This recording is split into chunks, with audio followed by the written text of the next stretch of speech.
What's going on, my friend? Welcome to the channel and thank you for watching. Today is the day after the defeat at Stamford Bridge against Manchester City 2-0. Chelsea been letting us down, but this channel is not gonna let you down no matter what. We are here every single day to provide you with free content, high quality, and if you appreciate the work that your brother been doing, please consider to subscribe to the channel, and most importantly, smash that like button. Take 1 second to help the channel and it will be much appreciated. This video is about my 7 takeaways from the game and also some random topics in the Chelsea community today. Let's go. It's a Chelsea thing.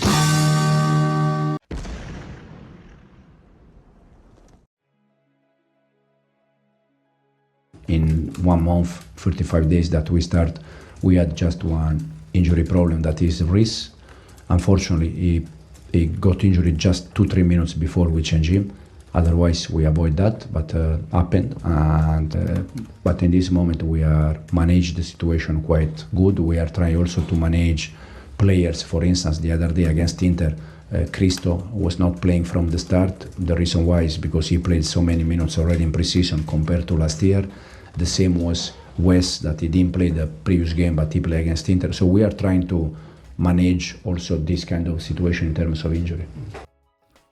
Well, we Chelsea fans, we are specialists in complaining. We complain about everything. We try to find scapegoat. We want to point fingers on somebody. We win, we lose, we draw. It's always the same. Drama, drama, drama. Listen, I think the decision was right about taking off Lavia because he's coming from a bad injury. He didn't play for the entire season, and you have to manage his minute on the pitch. So my first takeaway is like Lavia substitution was correct from Enzo Maresca, because if he got injured in the 75th minute, for example, people were going to point fingers and blame him for overplaying somebody who is coming from a bad injury. So it's always a lose-lose situation when it comes to certain people. Like the manager, he can't do any good. Unless if he wins, he can get some kind of credit, but people don't like him to begin with. So everything that he would do is going to be bad. Reece James got injured 2 minutes before the sub. Imagine if they subbed him before 2 minutes. He was going to be fit. But people only see what they want to see. And when the narrative starts rolling on social media, you can't stop it. I think that not subbing somebody like Enzo Fernandez was a mistake, or not changing his position was a mistake. Because we saw Pep Guardiola when he switched Savinho and also Jeremy Doku, and then they started performing very well from their natural positions. So when something is not working, you have to change it. Pep Guardiola did it and it was working for him, but Enzo Maresca continued to do the same thing. I think Enzo Fernandez was one of the worst on that pitch because he played out of position. Part of the reason why he was so awful. But overall, he was also awful. So you can't really blame Enzo Maresca for Lavia, but you have to blame him for Enzo Fernandez. Look at the goal that we conceded. Kovacic dribbled past Moises Caicedo and Enzo Fernandez. And this is where we're going to even discuss about the Gallagher and the midfield situation. So stay tuned. So Chelsea sold Kovacic for 25 million and they bought Enzo Fernandez and Lavia for 221 million. And the guy that they sold on cheap completely destroyed them, easily destroyed them. No energy, no fight, nobody is committing even a foul. And that tells you everything you want to know. Money doesn't mean necessarily quality. And we move. So from Enzo Fernandez, Lavia, we're going to move very quickly to talking about this Sterling situation that is really complicated even to understand. So before the game yesterday, Raheem Sterling came out with a statement to say how he worked very hard during preseason and he was expecting to have a place in the team, blah, blah, blah, blah. But listen, everybody saw what happened during preseason. If you were in shape in preseason, you were going to perform good. But he looks like he doesn't want to be there. Big belly, big butt. He can't even run on the pitch. The decision making is awful. He can score a free kick once in 5 years and everybody calls him set piece specialist because of one free kick that he scored. He's gonna score one goal and then all of a sudden he's the same level as Messi, blah blah blah. But this brother been very, very underwhelming at Chelsea Football Club with 350k every single week. So coming up with a statement before a big game like City was stupid. But I can also understand to a certain extent if he wasn't told anything face to face and just learn, hey, you're not part of the team. Like, we have to be a little bit classy, if I can say that, you know, keep some class. Let's continue reading this Raheem Sterling situation. So Sterling apparently was told by Enzo Maresca after training on Friday that the club was targeting other players in his position and that he could leave before the end of the month. So if he was told about it by Enzo Maresca and he still came out to give that statement, that is not acceptable. Let's be honest here. But if they didn't tell him anything and he just learned that you're not going to be part of the team, and that is not a good treatment. Just like don't break up with somebody on the phone. Just be a man or be a woman. Go face to face, talk to the person, shake hands, and leave. All right? But if you're going to just push people, force people, use tactics, all kind of tactics in the book to try to get somebody out of the club, that is not class, and you can't buy class, right?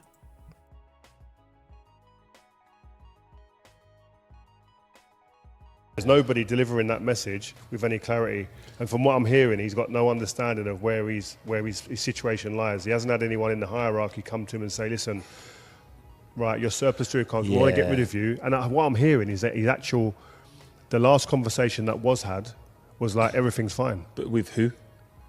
Not the manager.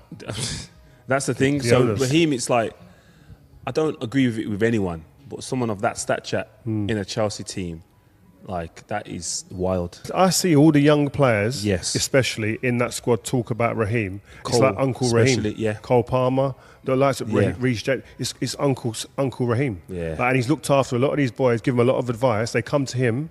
So when you kick that guy in the change room, all of them are going to limp at some point, and they ain't going to take it well. And you create a problem in your own dressing room. Yes, sir. So I kind of see both ways here. The way of treating somebody need to be with respect, but I also understand that Sterling is not offering anything in the Chelsea team, and probably it's gonna be good if he wanna play football to leave and go somewhere else. But there is a way, a polite way, a respectful way to do it. And Jody Morris even said something about the way we are treating. He was talking about Cobham because he used to be the coach in the academy. Even when you get rid of certain kids that didn't really pass their test at Cobham, there is a way to make them believe like, hey, it didn't work out here, but you're going to have a good career somewhere, blah, blah, blah. We saw even when Declan Rice was, kicked out Chelsea Academy, and he went to West Ham, and look at him today. And Chelsea went to spend 100 million on player that don't even have the same level as Declan Rice, right? So when you get rid of somebody, make sure that you respect that person, because one day you might need that person, or the parent are going to tell other parent not to send their kid to Chelsea because of the treatment that other people are getting. So you can't buy class. If you look at the way Arsenal treated like Smith Rowe, good message, we love you, but we want you to play football. They shake hands. Awesome. But Chelsea, just the way they get rid of people is just so disrespectful, rude, evil, and stupid. Okay, so all this has nothing to do with Maresca. Let's be honest, right? Maresca is just he's just a messenger. Okay? Somebody is pushing him to say what he's saying. For example, when Chalobah was frozen, he couldn't make it to the US. Chelsea PR came out to say, well, listen up. We actually have better than Chalobah, basically. We have Josh Anchipong, we have Tariq George, and, we don't have any space for Chalobah. So just telling people that, hey, we have la crème de la crème. We have other people who are better than Chalobah. Don't worry about it. That was a PR move to cool the situation down and make it easier for them to get rid of Chalobah. Oh, yeah, we have another academy product coming up. Oh, but where are they now? How many games they played during the preseason? And where are they now? Sent back to the academy. So you see how manipulation is happening in the Chelsea hierarchy.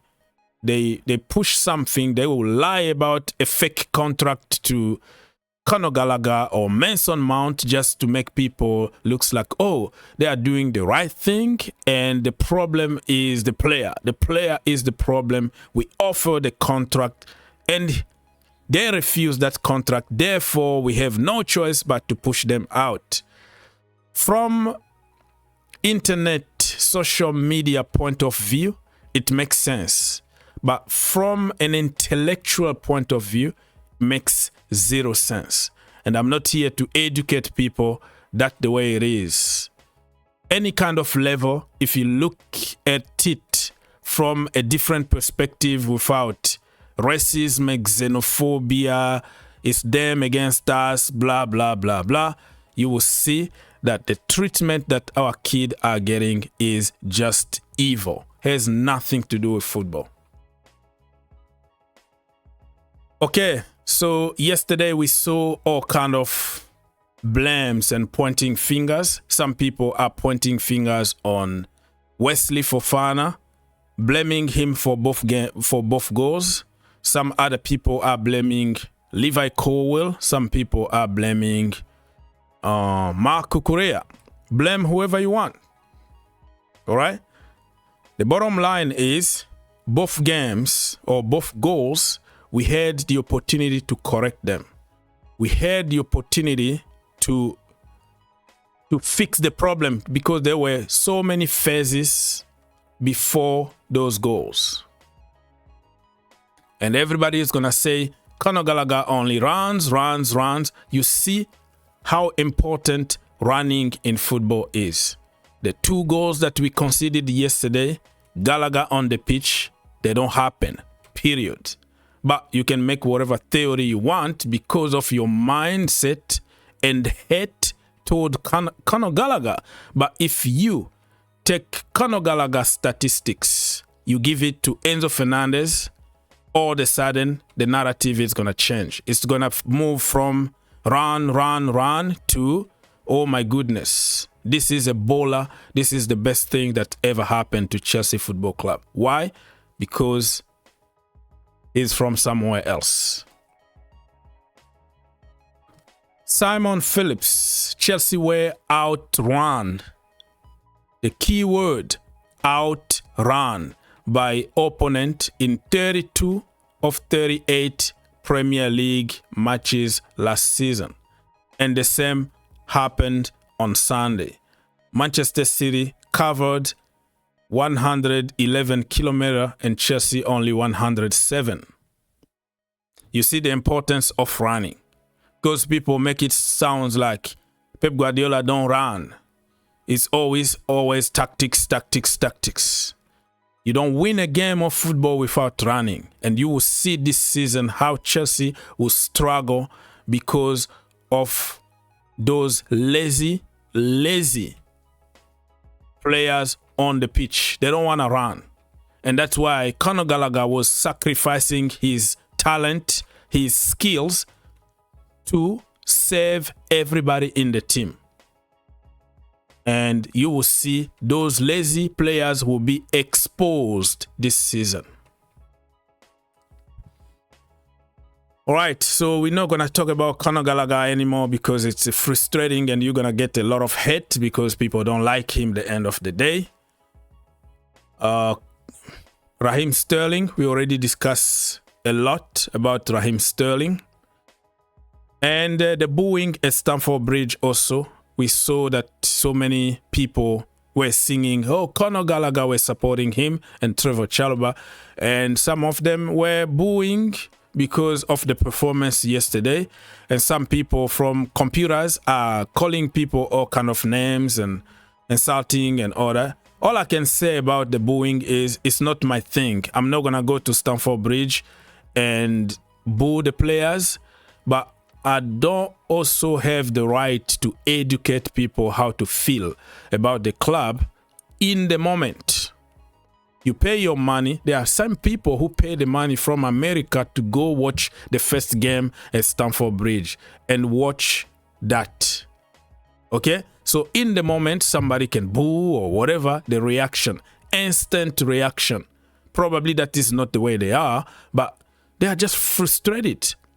They are spending their money to go watch millionaires kick the ball and being lazy. They go watch Raheem Sterling getting 350k a week and not even running on the pitch. How are you going to feel? And you saved your money for month and month and month to pay your ticket, pay your hotel room, pay your stadium and your food and everything to go there and support them. And you see that. I'm not going to blame you for what you feel. I blame people who got some kind of agendas against certain players that don't, no matter what they do, it's always bad. That is evil agendas.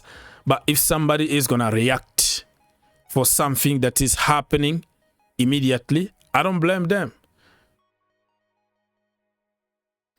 This guy, Anthony Taylor. What I would encourage them to do, go out to the parking lot. Hide. You wait for the referee to come out there, get into his little car, and you follow him home. You tweet his address, and you let the good people of Fulham take matters in their own hands. Obviously, don't go and do that, please. Hey, you do whatever you like. We can't condone anything of the sort. No, we can't. So I hope you got the joke. But Anthony Taylor, oh my goodness. If I speak, I will be in big trouble. I think it's time to be a little bit honest and to say clearly the referees are afraid to give decisions for Chelsea. So that guy, until he dies or he retires, I don't think Chelsea will have any good decision from him. I made a video before even the game. I knew what was going to happen, and it happened exactly how I said it. That guy don't deserve to be on the football pitch, but people hate Chelsea. So every game is Anthony Taylor. So what do you expect? Chelsea had at least 2 clear penalties. All the decisions were against us. Are you surprised? I'm not. Anyways, people, just some random topics here. Manchester United are trying to sign Ben Chilwell. They want him on loan, but Chelsea want him to go permanently. So United are not going to accept a permanent move for Chilwell. On